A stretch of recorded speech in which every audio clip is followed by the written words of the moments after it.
Hey, thanks for stopping by my neck of the woods. I'm the gig geezer in Wood Lane, and when I'm out there driving, I'm out there to make some money. I want to help you maximize your gig hustle.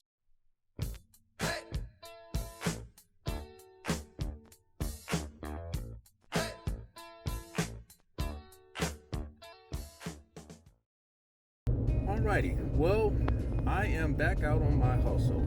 I am starting out on my first half hustle. This is Friday the 22nd, day after taking an entire day off. This was kind of anticipated that I would. I mentioned it in my last Geezer Weekend Review ending on October 17 that I would be putting in 6 days this week. I was thinking that I would be taking Saturday, tomorrow, the 23rd off, but instead it was yesterday, the 21st. There are times you just have to listen to your body, and me being a geezer, I have to do that. I just accepted a UberEats order for $9.56 at a Starbucks. I was not able to take a screenshot of it because I was trying to record this intro for this Gig Geezer segment. I have previously turned down 5 DoorDash orders and 2 BiteSquad orders, and probably about to turn down this third BiteSquad order. That is exactly what I did because that BiteSquad order was not acceptable whatsoever. So, as always, the Gig Geezer's stated goal is to earn at least $100 during each half hustle. The Gig Geezer normally goes out anywhere between 3 and 4.5 hours in each hustle. And altogether, on average, the Gig Geezer puts in about 7 to 7.5 hours a day. I have, just for those who are checking me out for the very first time, I have averaged consistently $200 a day or more for almost the last 2 years, working multiple apps in the gig economy. The apps that I normally work, there are 5 of them, are DoorDash, UberEats, GrubHub, BiteSquad, and Instacart. And at any time, I may have orders with all of them in which I am completing deliveries. I just am able to do it like that. It is not something that I recommend to everybody, but I have been on record saying that if you are looking to make your most money, it is more than likely in most markets, like with mine, you will have to work multiple apps. Now, the reason why I accepted the Uber Eats order is because it was for $9.56. Another reason is because I saw where the cross street references were, that it was an area that I would normally make delivery orders to. Even though what I would like to have done was head in the opposite direction, I'm just trying to get something started since I took yesterday off. Ultimately, what I would like to do is migrate closer to the downtown area, but sometimes you just have to go with where the orders are coming. That does not mean that you still sacrifice or compromise on what are your standards, if any, that you have, or your process that you may or may not have. Just as I turned into this parking area for Starbucks, I saw 2 orders that I may have piqued my curiosity. In fact, there was one from Hooters for $9.10. But even if I were not on this stacked order, I would not accept it because it would be taking me to an area that I just don't want to be, because it just takes me out of position. The second one was BiteSquad. It looked like it was a decent amount, but here's the thing with BiteSquad. I tried not to take an order for no less than $8.50 with BiteSquad. Actually, since it gives you odd numbers, $8.41 is typically the lowest that I'll accept with a BiteSquad for a single order. But what happens with BiteSquad, you may accept an order that says it's a certain pickup time. In this case, it was 12:17, and then there's about an 18-minute estimated delivery time window that you had. But as soon as I accepted it, it changed to 12:25 and 12:49, so that one is going back. The reason being with BiteSquad, since you do not know where the order is going to be until you mark the order as picked up, that time interval from the estimated pickup time to a drop-off time, that could take you anywhere. 25 minutes in the Columbia market could be a pretty good hike. It is highly conceivable, as I have shared before, that you can go 20 miles in 20 minutes in this market because how things are spread out and depending on what routes that you take. I decided to go against my initial thinking of turning down that JR Cash order. I mentioned about it having about a 24-minute window. Given the fact that I dropped off the UberEats order, which is like literally right down the street across the light from here, and the fact that I started late, it would be to my better interest to go ahead and deliver this order and have at least $18 in my pocket as opposed to $9.50. Well, it turned out that my going against my initial judgment and following perhaps common sense or just my instincts, this turned out to be a pretty good scenario here because this order is probably about 7 to 8 minutes away from this restaurant. So my drop off is 7 to 8 minutes away, and it puts me still in position to catch other orders. That BiteSquad order, which turned out to be better than what I thought. It was actually $8.71. So that puts me $9.56, $8.71. That's $18.27. And I also accepted a GrubHub order. You look at the miles, you say, why would you accept it? I looked at the dollar amount, $13.44. I also have taken into consideration where I'm at as far as in the Columbia metropolitan area. And my rationale behind that is that I know of where I'm going in terms of the actual address, which is on a side road off the freeway. From the pickup location, it is actually about 5-6 minutes away, 7 to 8 minutes away. And then upon driving back, it puts me back on the freeway, and then I can motor it back down to where I really want to be in terms of actual area to try to make some money. I deliver that order, and within an hour, I'm at over $31. So that's the reason why I took it. The reason why I took the order is because I've since had 2 other orders to come through, a BiteSquad and a DoorDash order, and neither of them worth even looking at, worth even considering to accept. And so actually you combine both of them, they still don't equal this GrubHub order. So as it stands right now, I think I've made the right choice, even though it may seem unconventional and un-geezer-like. But sometimes you have to make decisions like that. You have to roll with the dice and hope that you actually, well, if you use a better poker analogy, you play the river and you hope to live again off of the river. And in this particular case, it looks like I'm going to live off of the river and live to see another. Okay, the geezer is off and moving to this GrubHub drop-off. Meanwhile, I accepted a BiteSquad order that is in the area that I would rather be. It is actually about 25 minutes. The pickup time is actually 25 minutes from my accepting it. And quite honestly, I think that I'll probably be there a little late though, but it gives me something that I got in hand as opposed to trying to scrap and search for something. Again, this is unconventional, but sometimes what you do is that you got to have one in the hand rather than chasing 2 in the bush. And that's what I'm doing in this one. And besides, if I find something better beforehand, I can always throw back this order because it is BiteSquad and keep it moving. After seeing about 5 orders that didn't make any sense, it looks like I'm going to throw back the BiteSquad order that I accepted, which is more in the area that I'd like, for $8.41, and I'm going to take the one that I just accepted from DoorDash, even though the miles to dollars ratio, as a lot of people talk about, and even what I consider, does not seem in line. It's not $1 per mile or better. It's more like about 90 cents per mile. But guess what? Here's the rationale. I'm going out to an area to drop off this GrubHub order that takes me out of really where I should be if I were to show you on the maps and all. It's actually outside of DoorDash's delivery zone for this specific region. It's out of the delivery zone for GrubHub. But upon dropping off that order, I'm actually about 10 minutes away from the pickup place for the DoorDash order, and it takes me back over into my delivery zones and into an area where there's likely to be some activity anyway for orders from either GrubHub, DoorDash, UberEats, BiteSquad, or even Instacart. So it's not bad. $13.25 is not bad. It actually puts me at about $45 at about 1:15. So that's what, an hour and 15 minutes, an hour and 30 minutes in, and I got $45 in pocket.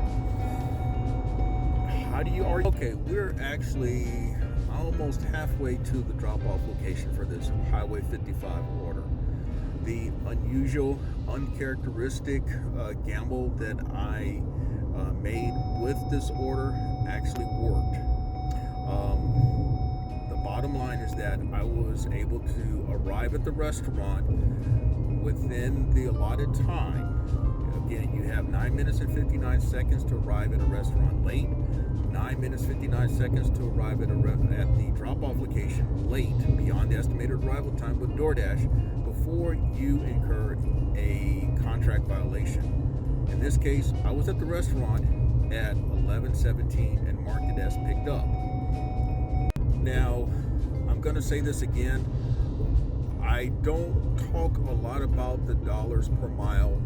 I look at a lot of times, quite honestly, in addition to the dollars per mile and the actual payout, the location. Where am I delivering to? Because when I am working multiple apps, I have to know where I'm going to, because if it makes logistical sense, it is possible that I could roll the dice. I can make that gamble and see what comes out of it. As it turned out, I had in hand that BiteSquad order, which if I would have dropped it off, I'd probably been maybe halfway to the restaurant. Whereas I got bailed out by DoorDash with a $13.25 order, and I'm back in position where I should be if I'm going to work this area in terms of catching additional orders.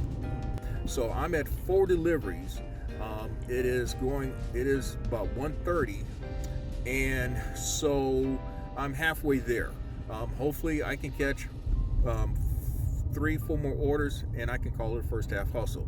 Based on my calculations here, 956, 871, that's 1828 plus 13 and change. I believe it was 1345. So that puts me at 3173, somewhere's about.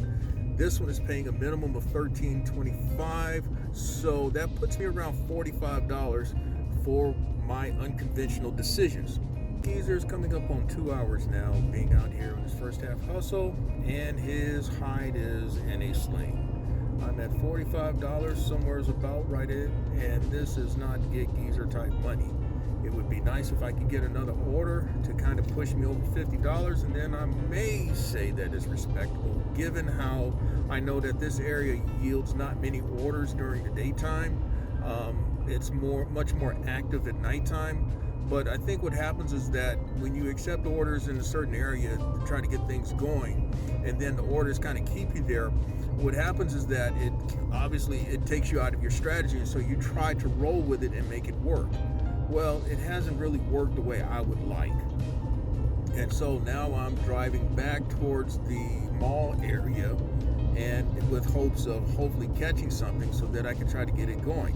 Otherwise, I'm going to have to migrate further in town and hopefully catch orders that way. Oh well, the geezer finally got an order that he could accept.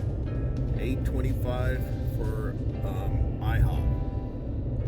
How much time had passed since I'd accepted an order? An hour. And how much time had passed since I dropped off the previous order? Oh, a good 25 to 30 minutes. Well, you could say that's indicative of me placing the parameters that I have in place, but I will also submit to you that there just hadn't been much coming through out in this area. Geezer also did something that he normally don't do. He accepted a McDonald's order. The reason why I don't accept many McDonald's orders is because McDonald's is typically a problem location at almost any place I go in the Columbia area. I did not take a screenshot, but this one showed up at $8.08, which is barely into the geezer's accepted parameters.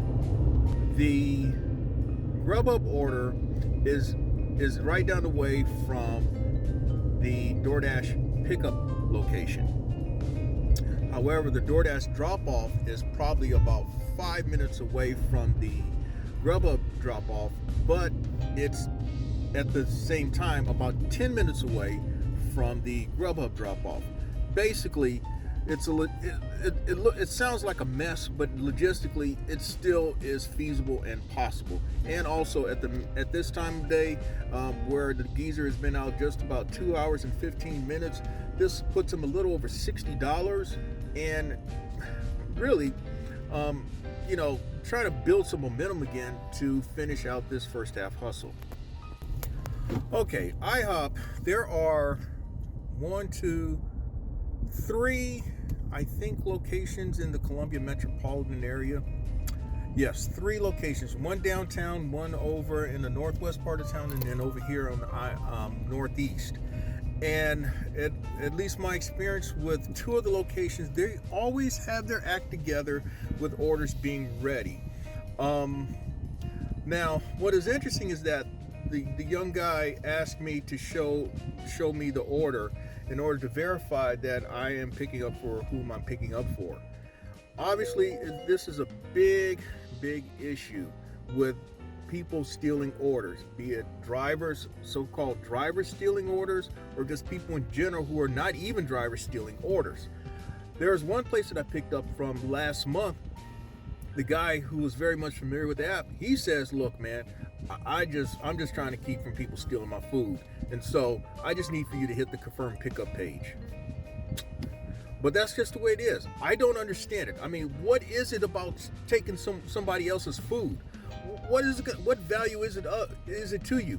And if you're a driver, what is the value of food and $10? But you've got some small-minded, thirsty folk. Well, it turned out the geezer's McDonald's gamble turned out to be right again. Whew.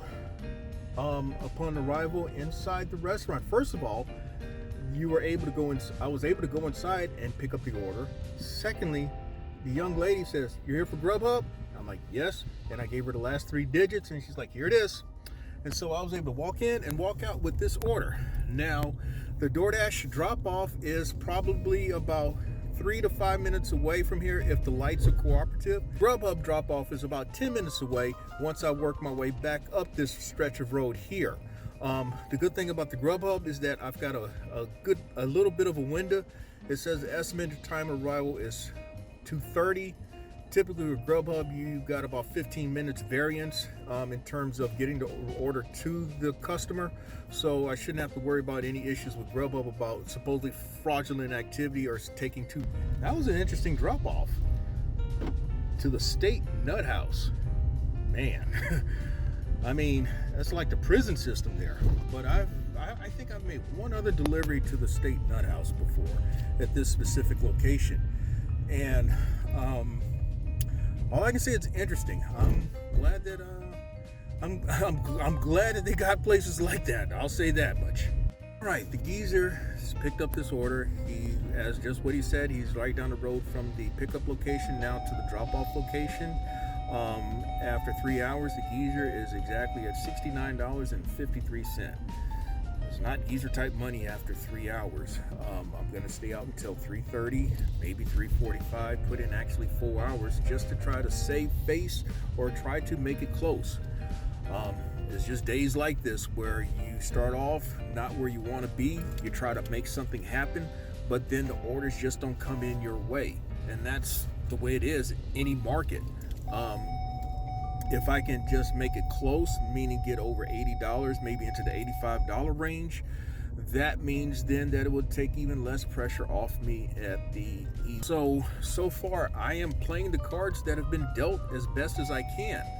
And hopefully I can catch a couple more orders to make it close, and then we will call it a first half hustle. To this point, I've completed 7 orders. I've made only $69.53 after 3 hours and 15 minutes. That is not geezer money. At the same time, being out here the 3+ hours that I have turned away 74 orders.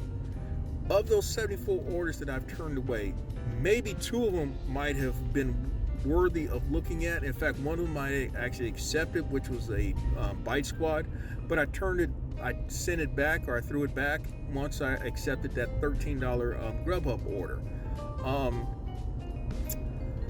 So that means I've accepted maybe between 9 and 10% of the orders that have come my way. And that is probably about right for me. But when days like this, you just have to stick to your process. You have to stick to what has gotten you so far, and that's what I'm doing. Just like that, GrubHub has come through. Order for $10.89.